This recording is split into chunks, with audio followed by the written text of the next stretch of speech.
एक बार सोनू नाम का एक भेड़ चराने वाला लड़का था जो घने जंगल के किनारे पर बसे एक छोटे से गांव में रहता था। सोनू दिन भर अपने पिता की भेड़ों के झुंड को गांव के आसपास के हरे भरे खेतों में चरने ले जाता था। सोनू का जीवन इस तरह शांति से कट रहा था।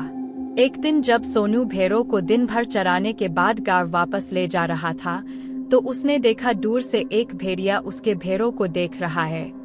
वह जानता था कि भेड़िया उसके भेड़ों के लिए एक खतरा है, और इसलिए उसने अपनी हाथ में एक डंडा लेकर भेड़िया को भागने के लिए उसके करीब गया। हालांकि भेड़िया तेज था और जल्द ही वह जंगल में गायब हो गया। सोनू जब वापस आया तो उसने देखा कि उसका एक भेड़ गायब था। जैसे ही उसे समझ में आया कि भेड़िया उसे ले गया है, वह दहशत में आ गया।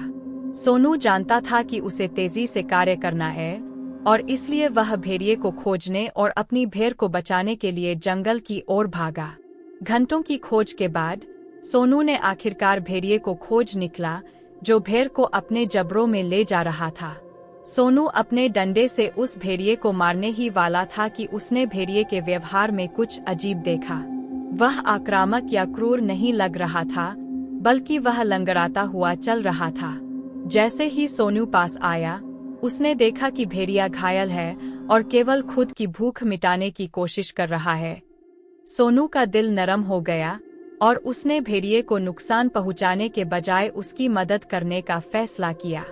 बड़े प्रयास के बाद सोनू भेड़ को उसके जबड़ों से छुड़ाने में सफल रहा और भेड़िए की जख्म का इलाज करने लगा।